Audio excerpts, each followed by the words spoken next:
तो hello friends, welcome back to my channel. और friend, आज के वीडियो सीरीज के अंदर हम डिस्कस करने वाले हैं इंग्लिश फॉर कम्युनिकेशन के अंदर काफी इंपॉर्टेंट टॉपिक जिसका नाम है बैरियर्स ऑफ कम्युनिकेशन। जी हाँ दोस्तों, कौन कौन से बैरियर्स होते हैं जो कि कम्युनिकेशन में इन्वॉल्व होते हैं उनके बारे में हम बात करने वाले हैं। इससे प्रीवियस लेक्चर में हम लोगों ने 7 सीज ऑफ कम्युनिकेशन पढ़ा था, जिसका रूल काफी इंपॉर्टेंट था एग्जामिनेशन के लिए।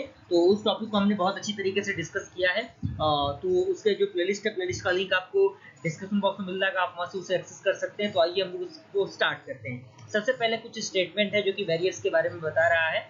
वो क्या है, थोड़ा सा मैं यहाँ पे समझा देता हूँ। एक बार मैं इस पैराग्राफ को पढ़ देता हूँ कि क्या ये कहने की कोशिश कर रहा है। कह रहा है कि is it not strange that through we all have been communicating since our infancy style, still it is a communication problem that we face in our lives। यानी आपको पता है कि कौन कौन से प्रॉब्लम्स होते हैं जो कम्युनिकेशन के दौरान हम फेस करते हैं अपने डेली बेसिस पे। आप अगर कम्युनिकेट करते हैं किसी पर्सन से तो कौन कौन से दिक्कत, कौन कौन सी परेशानियां आती हैं, उससे आप बखूबी अच्छी तरीके से जानते होंगे उन चीज़ों को। इसी में कह रहा है कि we often found ourselves stumped and mislead during the receptions और डिलीवरी ऑफ द इंफॉर्मेशन। यानी हम क्या करते हैं, फाइंड आउट करते हैं कि किस तरीके से हम उस समय पे किस तरीके से रिस्पॉन्स देंगे, क्या हमारा जो अगला स्टेप होना चाहिए वो होगा। And this happens in our daily life, daily social overtures and even in organization where the barriers of communication become a root cause of many problems and can hamper the progress and ongoing project। यानी अगर किसी communication के दौरान अगर कोई barriers आता है तो वो बैरियर्स क्या करता है, बहुत सारे प्रॉब्लम को क्रिएट करता है, जो कि हमारे प्रोजेक्ट के लिए, अगर हम कोई प्रोजेक्ट डिलीवर कर रहे हैं किसी पर्सन के सामने, तो कहीं ना कहीं उस पर थोड़ा सा एक इम्पैक्ट पड़ेगा। इसके बाद कह रहा है कि almost 70% 75% of the people involving in interpersonal communications stumped and make the mistakes as either they way are not able to understand the fact or information is not properly conveyed to them.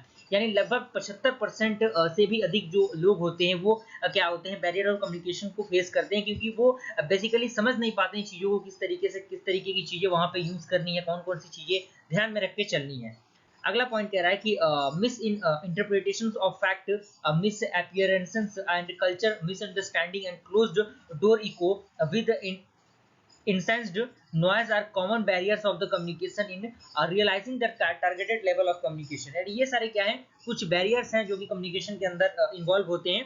And इसी में कह रहा है कि the effective communication become impossibility due to these broadly defined barriers such as symmetric, psychological, personal barriers, cross cultural barriers and physical barriers. यानी ये कुछ ऐसे बैरियर्स हैं जो कि हमारे कम्युनिकेशन को काफ़ी इम्पॉसिबल बना देते हैं, जिसमें आपका semantic, psychological, personal barriers, cross cultural barriers, ये सारे बैरियर्स आते हैं। अब मेनली कौन कौन से बैरियर्स है जो कि हमें पढ़ने हैं बेसिकली, उनके बारे में हम बात कर लेते हैं। सबसे पहला आपका बैरियर है इंस्ट्रक्शनल बैरियर, सॉरी यहाँ पे थोड़ा सा करेक्ट कीजिएगा, इंस्ट्रक्शनल बैरियर्स ऑफ कम्युनिकेशन है आपका, जो कि बेसिकली इंस्ट्रक्शन हम देते हैं उसके अकॉर्डिंग इसमें हम डिस्कस करेंगे इसको डीप में। अगला है आपका lack of communication skills. Third आपका है lack of sufficient knowledge. Third आपका है ओवरलोडेड नॉलेज। फोर्थ आपका है इमोशनल टर्बुलेंस। सिक्स्थ आपका है noisy distraction and sloppy style. Seven आपका है inappropriate mode of communication. And 8 number आपका है if your communication chain is long. यानी आपका कम्युनिकेशन चेंज अगर लॉन्ग रहा तो वो भी क्या होता है, बैरियर ऑफ कम्युनिकेशन के अंदर आता है। अगला है आपका नो फीडबैक। और लास्ट आपका है इम्पोलाइट लैंग्वेज। तो ये आपके 10 ऐसे बैरियर्स है जो कि कम्युनिकेशन के अंदर इन्वॉल्व होते हैं। अब बारी बारी से सारी चीजों को हम डिस्कस कर लेते हैं।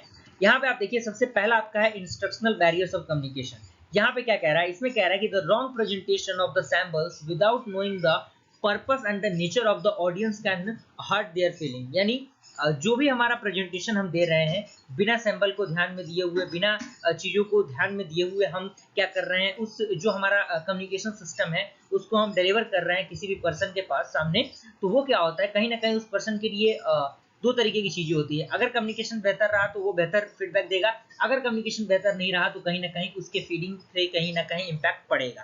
तो ये बेसिकली एक इंस्ट्रक्शनल बैरियर कम्युनिकेशन के अंदर आता है। And misleading samples can distort the whole impact of the presentation. यानी जो मिसलीडिंग सैम्पल्स होते हैं अगर हम उनका यूज करते हैं वहां पे, तो वो इम्पैक्ट देता है हमारे जो प्रेजेंटेशन होते हैं उनको। And the issue erupts when our listeners cultural background, religion and even issue they strongly advocate or not taken into consideration and we tend to thrust our thought on them। यानी जो आपका misleading symbol है, जो भी आप issue interrupt करेगा, वो depend करता है कि क्या उस पर्सन का, जो सामने वाला बंदा है, उसका क्या जो नेचर है वो है, उसका कल्चरल बैकग्राउंड क्या है, रीजनल जो आपके वो रिलीजन किस तरीके से, यानी कौन से धर्म से वो बिलोंग करता है। तो बहुत सारी बातें होती है जो कम्युनिकेशन के अंदर आती हैं, जिनका ध्यान में रखना बेहद जरूरी है। and this can hurt the ego and self esteem of the listener, which can create the barriers of communication। यानी कहीं ना कहीं अगर कम्युनिकेशन के अंदर कुछ सेल्फ रिस्पेक्ट वाली चीजें आ जाएंगी, तो जो आपका बैरियर होगा कम्युनिकेशन का, वो क्या होगा, वहां पे क्रिएट हो सकता है। तो ये आपका इंस्ट्रक्शनल बैरियर है, यानी जो भी हम इंस्ट्रक्शन दें उसको ध्यान में रखते हुए दें कि हाँ, हम कौन सा वर्ड यूज कर रहे हैं, जो कि आपका जो सामने वाला लिसनर है वो सुन रहा है उस वर्ड को, क्या उस पर प्रभाव पड़ेगा उस वर्ड का, इसको बेसिस में ध्यान रख के चलने की जरूरत है, जो कि आपका इस बैरियर के अंदर आता है। सेकंड आपका आता है लैक ऑफ कम्युनिकेशन स्किल्स। यानी इसमें कह रहा है कि receiver is least likely to get the meaning of the message and if the sender is not able to select the right word. यानी वो भी रिसीवर है, वो क्या कर रहा है, मीनिंग को प्रोवाइड कर रहा है, मैसेज को प्रोवाइड कर रहा है सेंडर, लेकिन वो इस चीज को नहीं जान रहा कि बेसिकली इस जो आपका यहाँ पे वर्ड यूज होगा वो राइट वर्ड आखिर क्या है, उसके बारे में उसको कोई नॉलेज नहीं है। कम्युनिकेशन स्किल तो है, लेकिन उसके बारे में उसके पास कोई नॉलेज नहीं है। तो कहीं ना कहीं ये इसके अंदर आता है। इसी में पॉइंट कह रहा है कि uses of the wrong and the difficult words might send the wrong impressions in the eyes of the customer. यानी जो आपके रॉन्ग और डिफिकल्ट वर्ड होंगे जो हम सेंड करेंगे, तो वो रॉन्ग इंप्रेशन देंगे, जो आपके कस्टमर होंगे उनकी आंखों में वो चीजें नजर आ जाएंगी, जो कि लैक ऑफ कम्युनिकेशन के अंदर ये चीजें आती हैं। For instance, if a salesman start talking about the technicalities of his product, which a customer cannot understand, they would just whisk away। Okay, यानी कोई भी सेल्समैन आपका अगर स्टार्ट करता है उस प्रोडक्ट के टेक्निकल, जो आपके टेक्निकल स्किल्स होते हैं उनके बारे में बताता है, तो जो कस्टमर होता है चीजों को समझ नहीं पाता है। And if A communicator can not speak well, यदि कोई भी कम्युनिकेटर अगर स्पीकिंग बेहतर तरीके से नहीं कर रहा है, कम्युनिकेट बेहतर तरीके से नहीं कर रहा है, स्टैम्पर विल स्पीकिंग और can not counter the barriers of the communication meaning of what he intends to stay properly and authentically and all the effort gets wasted. तो जितने भी एफर्ट्स वो लगाएगा, जो भी सेंडर है जितने भी एफर्ट लगाएगा, अगर रिसीवर की तरफ से कोई रिस्पॉन्स नहीं आएगा, तो वो चीजें उसके लिए क्या है, बेकार है। थर्ड आपका आता है lack of sufficient knowledge.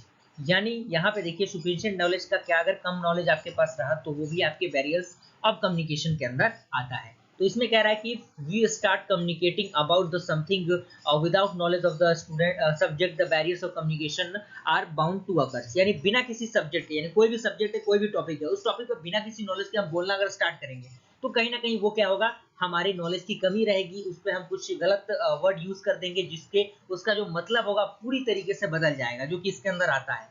And in fact there are many sales peoples who cannot explain many completed words or ideas in a simple way, don't have knowledge about it। यानी बहुत सारे ऐसे सेक्टर्स होते हैं, बहुत सारे लोग आपको ऐसे मिल जाएंगे जो कि डेली बेसिस पे इन चीजों को कर रहे हैं, उनके बारे में उसको नॉलेज नहीं है, लेकिन फिर भी वो चीजें चल रही हैं। तो इस तरीके की चीजें इसके अंदर आती हैं। And here any misinformation means losing the potential client. यानी अगर कोई भी मिस इन्फॉर्मेशन हम देते हैं, या फिर यूट्यूब पर ही कोई मिस इन्फॉर्मेशन हमने दिया किसी वीडियो के माध्यम से, तो जो आपका व्यूअर होगा उस चीज को देखा, तो कहीं ना कहीं उसका क्या होगा, टाइम उसका वेस्ट होगा, उसके पोटेंशियल वेस्ट होंगे।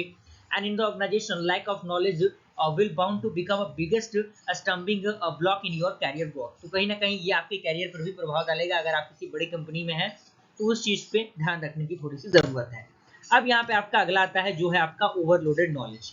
यानी ज्यादा नॉलेज का भी होना सही नहीं है, क्योंकि अगर ओवर कॉन्फिडेंस में चीजें क्या हो जाती हैं, खराब हो जाती हैं, तो वो भी चीजें इसके अंदर आती हैं। तो यहाँ पे कह रहा है कि conveying too much information is a great setback to communications, why as firstly people might not be ready to grasp too much information. यानी किसी भी टॉपिक के बारे में ज्यादातर नॉलेज होना भी क्या है, थोड़ी सी दिक्कत क्रिएट कर सकती है। And secondly the information must be coming too fast that interrupting it's become difficult। तो जैसे जैसे इंफॉर्मेशन हमारे पास जैसे जैसे हम इंफॉर्मेशन को गेन करेंगे, वैसे वैसे हम क्या करेंगे, डिलीवर करेंगे रिसीवर को। लेकिन जैसे जैसे रिसीवर उस चीज को अगर उसका जो स्पीड रहा अगर थोड़ा सा ज्यादा रहा, तो रिसीवर उस चीज को कैच नहीं कर पाएगा, तो कहीं ना कहीं उस चीज में डिफिकल्टी होगी।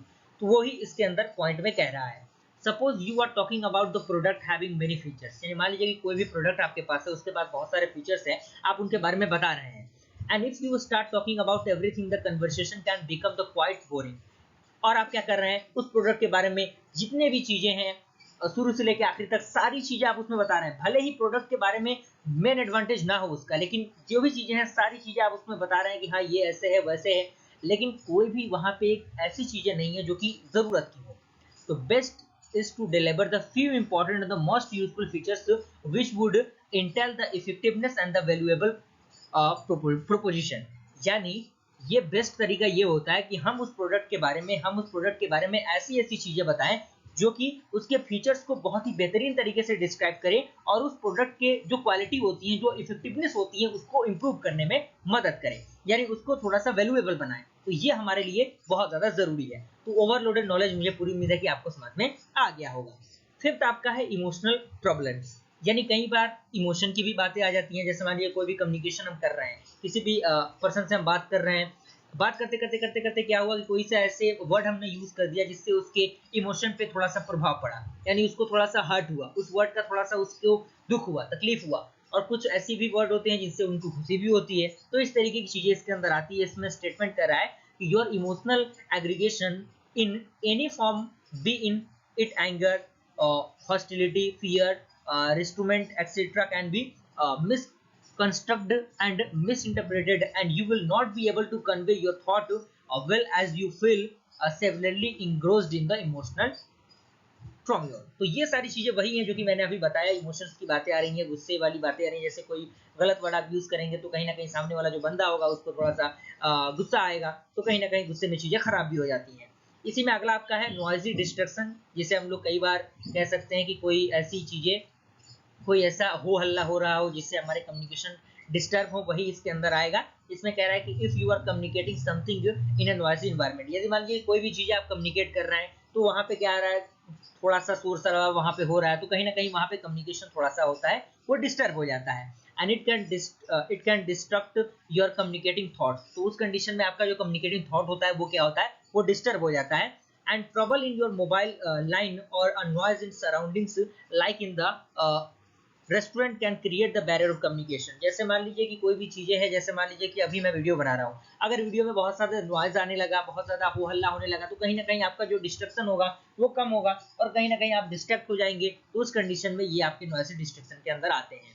And while writing to, if your email message or the letters does not contain the proper words and are not properly formatted, the receiver would not be able to get the message clearly and all effort of the barrier of communication progress gets dashed। तो ये भी basically उसी के अंदर point use होता है। अगला friend आपका है 7 नंबर, वो है आपका इनएप्रोप्रिएट मोड ऑफ कम्युनिकेशन। तो इसमें पॉइंट क्या कह रहा है, इसमें कह रहा है कि the inappropriate way of communication simply means your message is not being delivered how much you try। यानी आपका जो मैसेज है वो डिलीवर नहीं हो रहा है, चाहे आप कैसे भी उस चीज को ट्राई कर लें, आपका डिलीवर नहीं हो पा रहा है message. For instance, if the detailed instruction is given on the telephone, it would be a sheer wastage for the both the delivered and the receiver, and sending a message through a wrong way create the trouble for the listener as it would be frustrating as well as time consuming. यानी अगर हम किसी भी message को send कर रहे हैं, अगर वो गलत तरीके से हम उस मैसेज को सेंड कर रहे हैं, तो कहीं ना कहीं जो सेंडर होगा उस तक वो चीजें नहीं पहुंचेंगी, और जो सेंडर होगा, जो रिसीवर होगा सॉरी, उस तक वो चीजें नहीं पहुंचेंगी। अगर वो इंतजार कर रहा है आपके जो सवाल होते हैं उनका, तो कहीं ना कहीं उसका जो टाइम होगा वो भी थोड़ा सा लॉस्ट होगा, और जो आप मैसेज को बार बार भेज रहे हैं वो भी आपका क्या होगा, टाइम कंज्यूमिंग प्रोसेस हो जाएगा। अगला आपका आता है if your communication chain is long, यानी अगर आपका कम्युनिकेशन चैन लॉन्ग रहा तो उस कंडीशन में क्या होगा, तो कह रहा है कि longer the communication chain means more chances in barrier of communication. यदि आपका कम्युनिकेशन काफी लंबा रहा, यानी काफी देर तक आप उन चीजों के बारे में बताते रह गए, तो कहीं ना कहीं वो भी एक बैरियर ऑफ कम्युनिकेशन के अंदर आता है। एंड इसमें कह रहा है कि if a message is send through the receiver, it could get the distorted and distilled and the altered, a final receiver must not be able to get the complete message। तो यहीं पे आपका जो प्रोसेस है, मान लीजिए कि different type of process हो कि आपका जो मैसेज है वो गुजर रहा है, तो लॉन्ग चेन आपका वहां पे बन रहा है, रिसीवर जो है वो इस चीज को एग्जीक्यूट नहीं कर पा रहा है, तो यहाँ पे उसके अंदर ये सारी चीजें आती हैं। अगला आपका है नो फीडबैक, यानी इसमें क्या है, जैसे मान लीजिए कोई भी कम्युनिकेशन हम कर रहे हैं, अगर कम्युनिकेशन हम कर रहे हैं, सेंडर कोई मैसेज जो है वो रिसीवर तक पहुंचा रहा है, रिसीवर उस मैसेज को देखने के बाद अगर कोई रिस्पॉन्स नहीं देता है, कोई फीडबैक नहीं देता, तो कहीं ना कहीं वही इसके अंदर आता है, जो बैरियर्स होते हैं कम्युनिकेशन के अंदर, इसके अंदर वो आता है। तो इसी में कह रहा है कि in fact even a lack of feedback can deter effective communication in your organization. Your supervisor is delivering instruction in long and complex sentences without giving you chance to speak and might prevent to listen, and but the some will not give you result as you are not able to understand the instruction. जैसे मान लीजिए कि कोई भी चीजें हैं, आप उनके बारे में बता रहे हैं, सामने वाले बंदे को आप थोड़ा सा भी समय नहीं दे रहे हैं कि उस टॉपिक पे वो बात करे, अपने विचार को रखे, तो कहीं ना कहीं आप उसकी बातों को नहीं सुन रहे हैं, तो वो कहीं ना कहीं इसके अंदर आता है, वो अपने फीडबैक को नहीं दे पा रहा, नो फीडबैक हो रहा है, तो वहीं पे ये आपका क्या आता है, लैक ऑफ जो आपके कम्युनिकेशन होते हैं, बैरियर ऑफ कम्युनिकेशन, ये आता है। अगला आपका है 10th, जो कि आपका लास्ट है, वो है आपका इम्पोलाइट लैंग्वेज। यहाँ पे कह रहा है कि यूज ऑफ रूड और slang language can impeded all the effort of the communication whether in the written और वर्बल। यदि आपका कोई आप किसी रूड लैंग्वेज को यूज करेंगे, इम्पोलाइट लैंग्वेज को यूज करेंगे, तो उस कंडीशन में जो भी आपका रिटन और वर्बल कम्युनिकेशन होगा वो पूरी तरीके से क्या होगा, यूजलेस हो जाएगा। And no one can be the rude और द एब्यूजिव लैंग्वेज। यदि आपका कोई मान लीजिए कोई रूड लैंग्वेज है, रूड लैंग्वेज को आप यूज कर रहे हैं, कुछ एब्यूज वाले लैंग्वेज आप अगर आप यूज कर रहे हैं, तो कंडीशन वहां पे फुलफिल नहीं हो पाती, वहां पे बैरियर क्रिएट हो जाता है। इसी में कह रहा है कि communication means converting your message to the people concerned and in whatever way it is delivered either through the spoken, written or electronic communication. Distorted is not communication at all। यानी वही सारी चीजें हैं, अगर आप कम्युनिकेशन अच्छी तरीके से करेंगे, बेहतर वर्ड का यूज करेंगे, तो कहीं ना कहीं वो कम्युनिकेशन बेहतर होगा, अदरवाइज वो क्या होगा, फेल हो जाएगा। उसके रिगार्डिंग 2-3 पॉइंट और भी हैं। तो इस तरीके से हमने क्या किया, जो हमारे बैरियर्स ऑफ कम्युनिकेशन है उसको अच्छी तरीके से डिस्कस कर लिया। अगले वीडियो सीरीज के अंदर हम जानेंगे किस तरीके से हम बैरियर ऑफ कम्युनिकेशन को रिमूव करते हैं। अगर वीडियो पसंद आया लाइक जरूर कीजिएगा। मिलते हैं तब तक के लिए थैंक यू।